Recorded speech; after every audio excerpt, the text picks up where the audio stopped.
Messieurs, bonsoir, merci de votre fidélité. Aux 20h à la une, les combattants de l'UDPS appelés à la vigilance. Ils doivent dénoncer tous les moutons noirs qui ternissent l'image du parti présidentiel. L'annonce de la suspension de la grève des médecins du secteur public est attendue dans les prochaines heures. Les partis en négociation sont proches de la signature d'un accord pendant que le personnel de santé non médecin vient de lancer une grève sèche.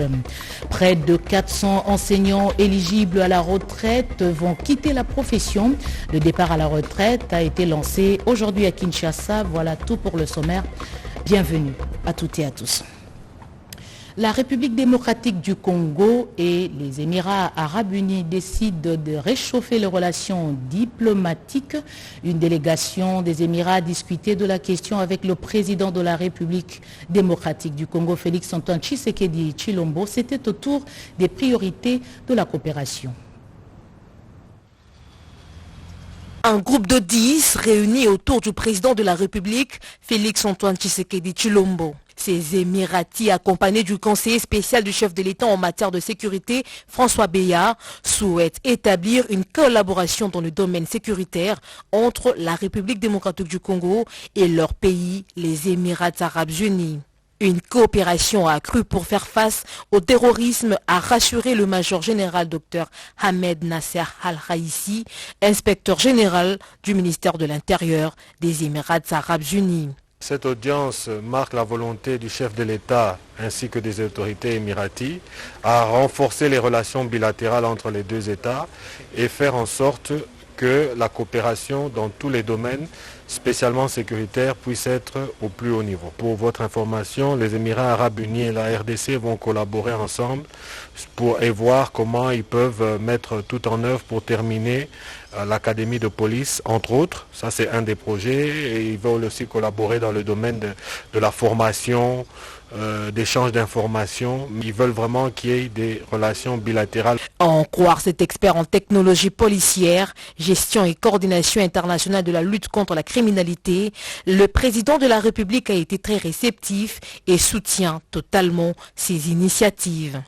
Cette séance de travail marque peut-être le début d'une collaboration entre les Émirats arabes unis et la République démocratique du Congo, essentiellement dans les domaines d'échange d'informations bilatérales au niveau sécuritaire. Pas de repos après la présidence tournante de l'Union africaine. La République démocratique du Congo prendra l'année prochaine la tête de la CEAC. Le chef de l'État vient de donner son accord. C'était à l'issue d'un entretien avec une délégation de cette organisation sous-régionale. Patrick Michel Moukoui. Cela ne fait plus l'ombre d'aucun doute. La présidence de la CEAC va bien traverser le pool Malebo en 2022. Le président Félix-Antoine Tshisekedi Tshilombo a donné ce lundi son accord de principe au président de la commission de la communauté économique des États de l'Afrique centrale pour succéder à Denis Sassou Nguesso qui assume jusqu'ici la présidence tournante de la conférence de chefs d'État et de gouvernement de la CEAC.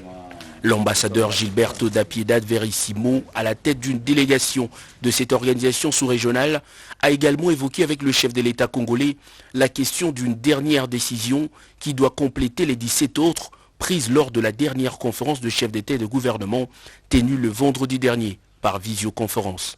Je peux vous dire une décision, c'est sur la sécurité maritime à la région. C'est même la première décision et c'est sur la sécurité maritime. Il y a une autre décision sur la création de l'Organisation de santé de l'Afrique centrale, l'OSAC. Il y a une autre décision sur la zone de libre-échange de l'Afrique centrale et le soutien de cette zone de libre-échange à la zone de libre-échange continentale, la ZLECAF. Il y a une autre décision sur la vaccination, les deux commandes de vaccination en région d'Afrique centrale.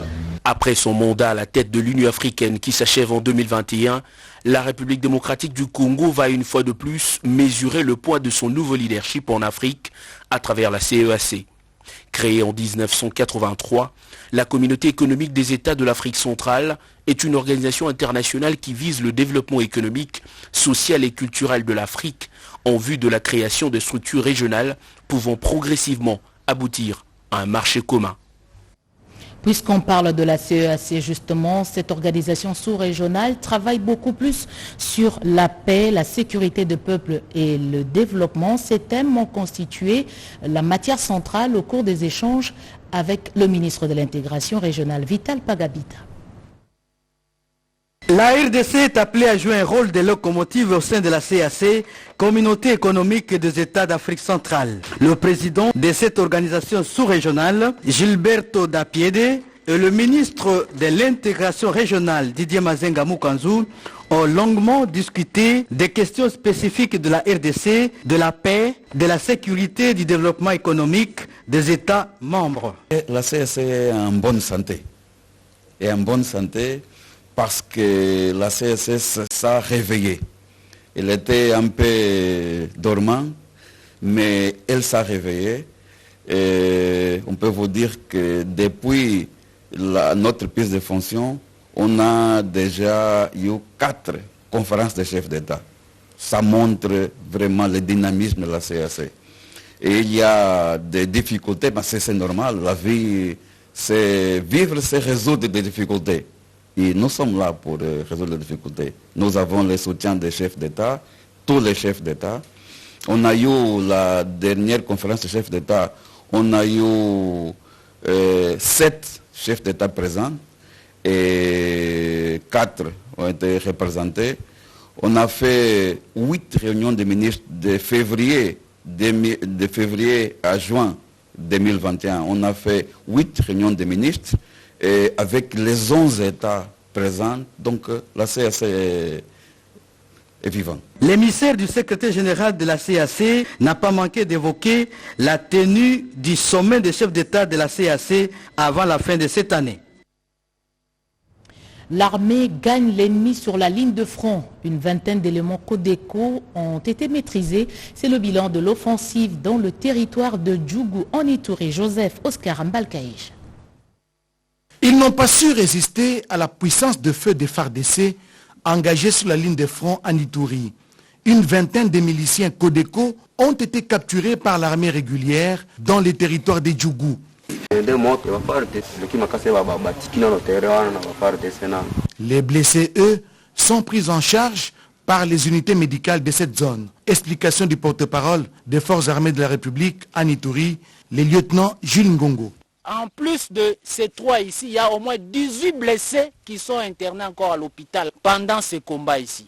Et la perte sera totale dans les cas ennemis s'ils ne déposent pas les armes. Un des miliciens tombés dans les filets des commandos FARDC invite ses compatriotes à déposer les armes. Halte au message d'intoxication, martèle le lieutenant Jules Ngongo. Le lieutenant général Luboya Kashamadjoni est commandant des opérations. Cette 3e phase sera plus violente et ça sera de manière rapide et brutale. Tous les moyens possibles seront mis en contribution pour imposer l'autorité de l'État et que le bon citoyen se retire.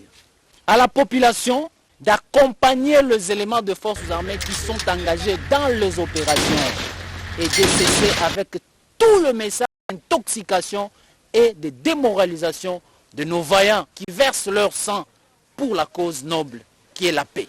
Les opérations militaires se poursuivent pour démanteler toutes les barrières érigées par les groupes armés. Sécurité encore cette fois-ci dans la province du Nord Kivu, précisément dans la chefferie de Bwicha en proie à l'insécurité. Un bâtiment de son commissariat est sorti de terre, en image la cérémonie inaugurale. La chefferie de Bwito en territoire de Rutshuru a désormais un commissariat territorial de la police nationale congolaise. L'inauguration de l'ouvrage qui abritera désormais les différents services de la police a eu lieu ce jeudi 29 juillet 2021 à Kikuku, chef-lieu de la même chefferie. C'est le commissaire divisionnaire, le vice-gouverneur Romi Ekukalipopo, qui a procédé à la réception de ces bâtiments, construits dans le cadre du programme de stabilisation. Il s'agit là des projets financés par le Fonds de cohérence pour la stabilisation, comme l'explique ici Souni Matabaro, chef de bureau de Starek au Nord Kivu et membre du secrétariat technique. Le vice-gouverneur a saisi l'opportunité pour installer ce commissariat territorial à la tête le colonel Doukouzé, peu avant de revenir sur l'essence de l'état de siège et le rôle de la police nationale congolaise devant une foule immense qui lui a réservé un accueil délirant. Pourquoi suis-je en tenue, moi? Pourquoi est-il en tenue lui-même si vous ne le voyez pas? Tout simplement, le gouvernement de la République démocratique du Congo et le commandant suprême, le président de la République, chef de l'État, ont suivi ce que vous, la population, vous avez demandé. La construction de ces bâtiments et son équipement a coûté 143 730 $ américains. Il contient 16 bureaux, 2 cachots, 5 latrines. Occasion pour le vice-gouverneur de visiter les autres ouvrages construits comme la maison des jeunes et la résidence du chef de la chefferie, construit dans le même programme de stabilisation de la contrée. Nous sommes en chefferie de Bwito. Le personnel de santé, nos médecins et les administratifs ont démarré une grève sèche ce lundi. Ils dénoncent les discriminations dont ils sont victimes. Par contre, la grève des médecins du secteur public vit ces derniers moments. Les négociations sont à 2 pas d'aboutir à un accord. Cet acte d'engagement conditionne la reprise du travail. Rodé Panda. Vers la signature d'un accord entre les médecins grévistes et le gouvernement. Cet engagement va déclencher la suspension de la grève. Cette suspension ne pourrait intervenir que lorsque les bancs syndicales et le gouvernement signeront un accord permettant à ce que les médecins puissent rentrer. L'accord reprendra les différentes grèves, différentes demandes, réclamations des médecins. Nous sommes au point de signer un accord. Les médecins du secteur public se réjouissent de la prise en compte de leurs revendications résumées par Jivenil Mwanda, secrétaire général du SEMECO. Il s'agit notamment de la promotion au grade, l'admission sous statut et la mécanisation, la continuité de l'alignement à la prime des risques professionnels des médecins non primés. Pour la prime des risques professionnels, le médecin des services publics de l'État ont noté que le gouvernement de la République a accepté de corriger en 2 paliers l'injustice dont ils sont victimes depuis 2018 par rapport au taux de référence consacré. Quant aux indemnités de transport et de logement, ils ont noté que le gouvernement de la République a accepté de les intégrer dans le budget 2022. Le médecin des services publics de l'État, membre du SNABET Aspel et du SUMECO, ont décidé de suspendre la grève dès la signature formelle de l'accord entre le banc gouvernemental et le banc syndical de médecins. De leur côté, le personnel de santé non médecins vient de lancer une grève sèche. Ils dénoncent les discriminations, les injustices et des considérations dont ils sont victimes comparées aux médecins. Toujours pas de bonnes nouvelles du côté des agents des Transco. Ils maintiennent leur grève. Le ministre de Transport, Chérubin Okende, est allé à la rencontre des grévistes. Il a lancé un appel à la reprise du travail. Le gouvernement continue à examiner leurs revendications. Des précisions sur cette rencontre dans nos prochaines éditions avec Myriam Madika. 3e vague de Covid-19, Kinshasa mal cotée par ses élus.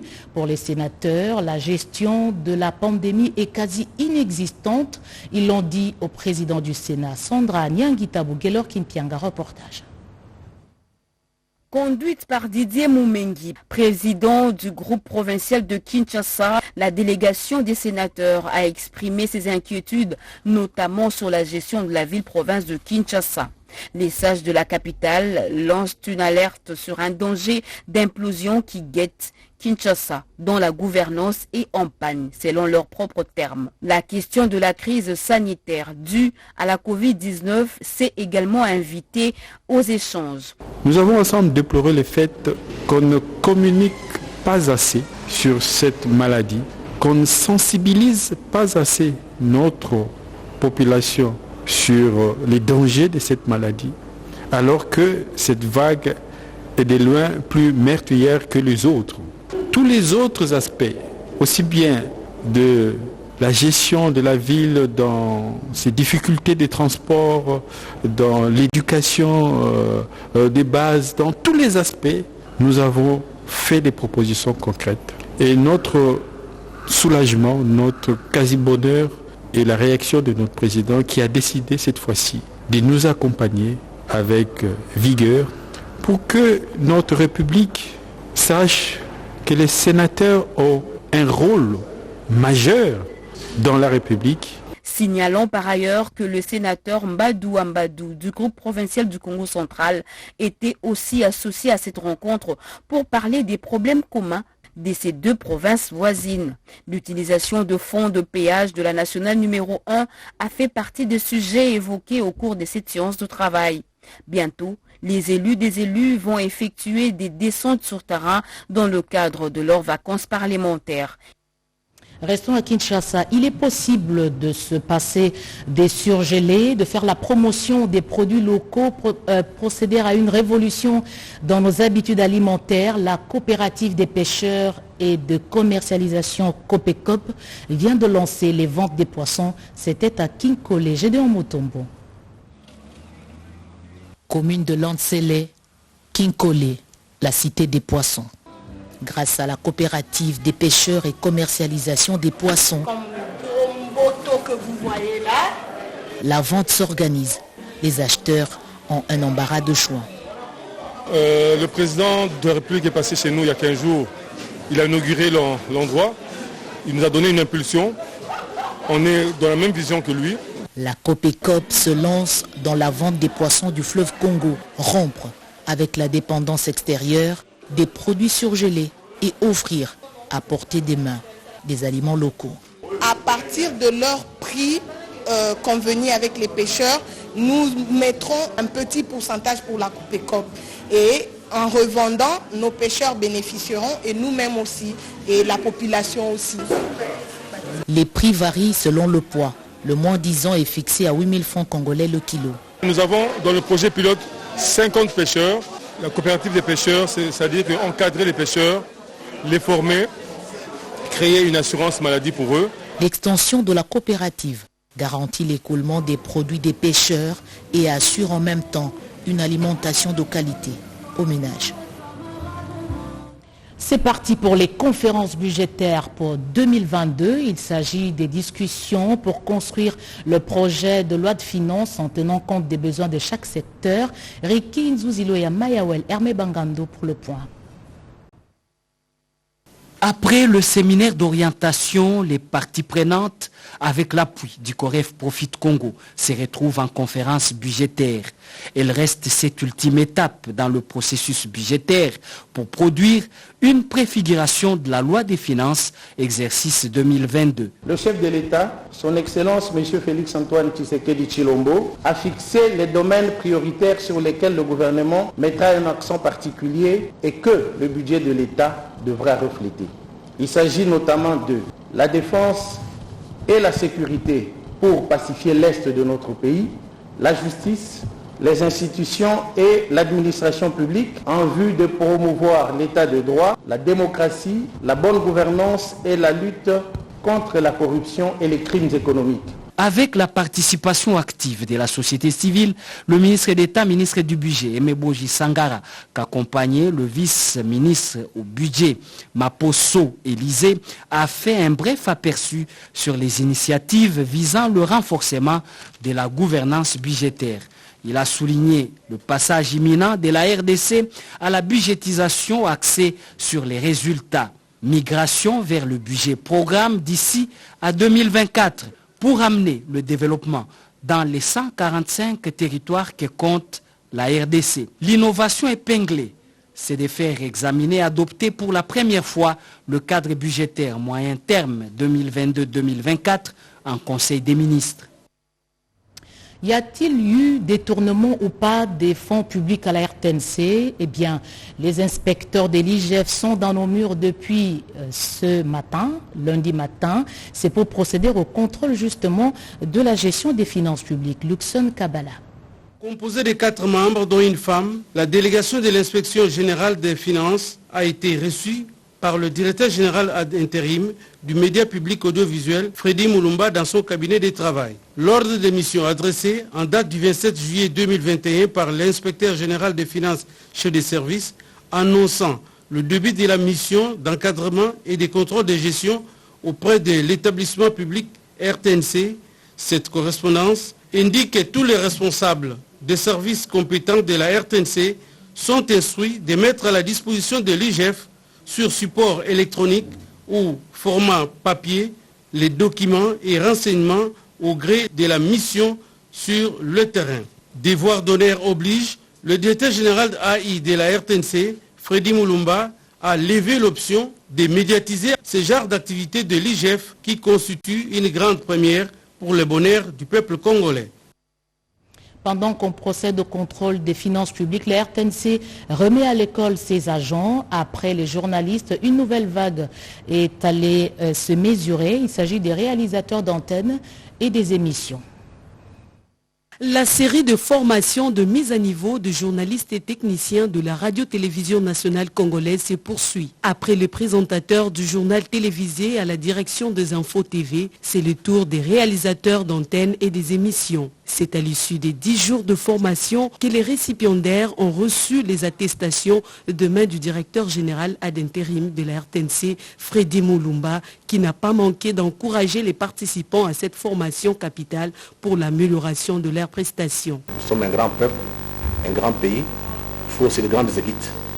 Et pour cela, ça passe par les médias. Une plus-value pour les bénéficiaires qui se disent capables de donner le meilleur d'eux-mêmes. Tous les réalisateurs qui sont concernés dans la production du journal télévisé et dans la production des émissions élaborées et dans la production de différents magazines ont retrouvé, chacun en ce qui les concerne, la matière nécessaire pour compléter ce qu'ils ne savaient pas. C'est un nouveau vent amené par le ministre Mouyaya qui veut que la RTNC change sa façon de travailler.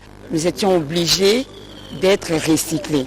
Vraiment, les réalisateurs avaient perdu son leadership. Ça nous a permis de pouvoir revoir beaucoup de choses qui partaient dans le mauvais sens. Après beaucoup d'années de différentes productions, ça valait la peine de se remettre à niveau pour un nouvel élan. Les réalisateurs jouent un rôle important dans l'audiovisuel, plus précisément dans la production des émissions et des journaux télévisés. D'où cette formation est la bienvenue pour le bon fonctionnement de la RTNC. Merci Emmanuela Commissaire. Les départs à la retraite ont démarré. Près de 400 enseignants sont concernés. Le temps a été donné au complexe scolaire Mokengeli. C'est ici à Kinshasa. Séverine Pascal Katanda, Jean-Pierre Chibango. Ils peuvent se prévaloir aujourd'hui du grand mérite d'avoir inscrit leur nom sur la liste de professionnels de la Craie Blanche qui partent à la retraite après avoir fourni leur énergie dans la promotion d'un parmi les secteurs clés de toute une nation. Dans un premier temps, les enseignants du primaire et du secondaire, dont la fourchette d'âge avoisine 65 ans, après plus de 40 ans de service, disent au revoir au tableau noir. Ils ont pris un repos mérité ce 2 août 2021 à la sortie de la cérémonie solennelle du lancement de l'opération de mise à la retraite des enseignants au complexe scolaire Mokengeli d'Elemba. Le ministre de l'enseignement primaire, secondaire et technique, Tony Mwabakazadi, qui présidait la cérémonie, a précisé que les indemnités de fin de carrière payées sont l'aboutissement d'un long processus engagé par la composante du sous-secteur de l'éducation et le banc syndical.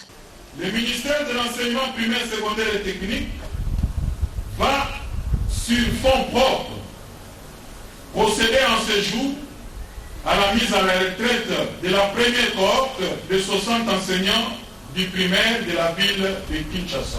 Lusakava Najan, doyen de retraités avec 87 ans d'âge, 66 ans de carrière, plaide pour qu'après la retraite, qu'il bénéficie régulièrement de la rente de survie. Oui, vous allez être retraités aujourd'hui. Vous n'allez pas nous oublier. Vous n'allez pas nous jeter dans les poubelles. Nous sommes là pour vivre. Nous devons vivre en tant que retraités.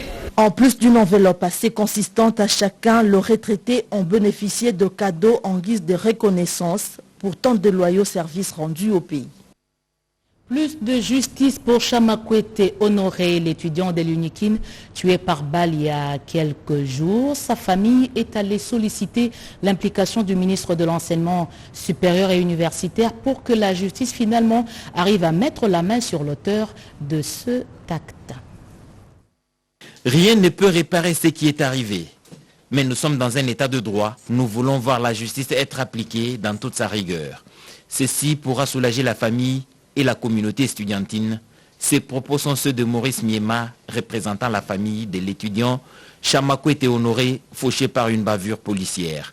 Autour de la table du ministre de l'Enseignement supérieur et universitaire, Moïndo Nzangi, se trouvait le père éprouvé venu de Mouika et quelques membres de famille, le secrétaire général académique de l'université de Kinshasa et le député national élu de Mouika, Martin Ikok.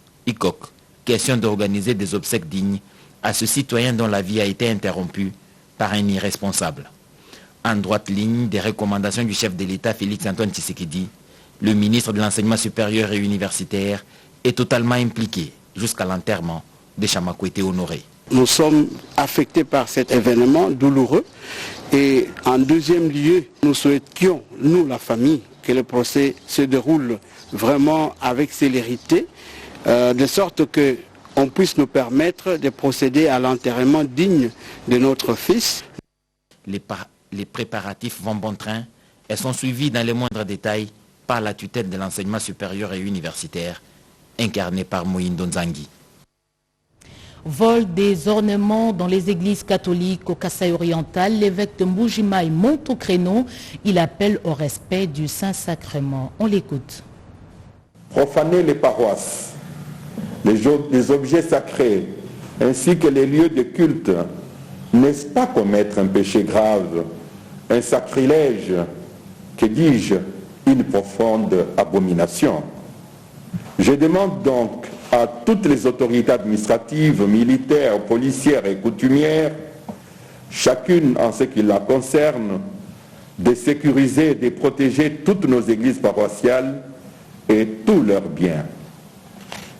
Qu'elles nous aident à retrouver et à récupérer tous ces objets de culte emportés, tabernacles, vases sacrés, pierres et nappes d'autel, ciboires, meubles et statues du Sacré-Cœur de Jésus et de la Vierge Marie, et que le coupable soit poursuivi devant les cours et tribunaux pour y subir la rigueur de la loi.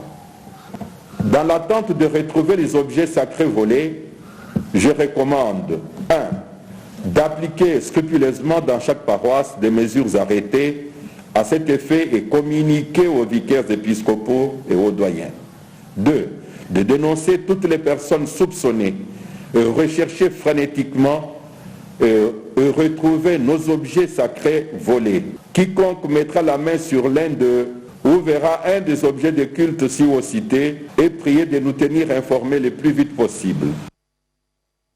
Toujours en rapport avec les attaques des édifices de l'Église catholique, le secrétaire général de l'UDPS lance un appel à la vigilance. Les combattants doivent dénoncer les fauteurs de troubles autour d'eux et par devoir de mémoire, les familles des victimes des combattants tués au siège du parti en 2016. Ces familles réclament justice. Alain Bikaï.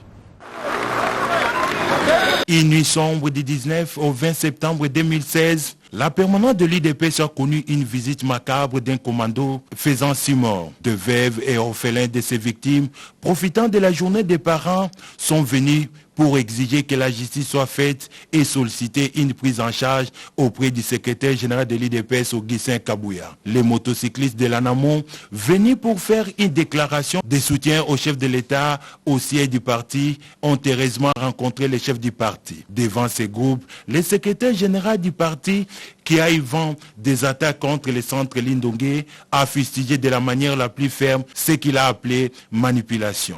Nous sommes un parti politique de la non-violence. Si j'apprends, tel que vous êtes là, partout où vous habitez, vous apprenez qu'il y a quelqu'un qui veut profiter de la situation politique pour aller s'en prendre aux édifices de l'Église catholique, il faut l'arrêter.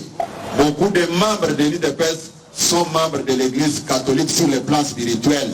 Il y a des moutons noirs qui pensent qu'ils peuvent ternir l'image de l'UDPS et du chef de l'État. Le secrétaire général est un habitué des attaques régulières contre son parti. Il insiste sur le fait que l'UDPS est un parti non violent. Et néanmoins, il invite les combattants et les cadres à la vigilance et à ne pas céder aux provocations.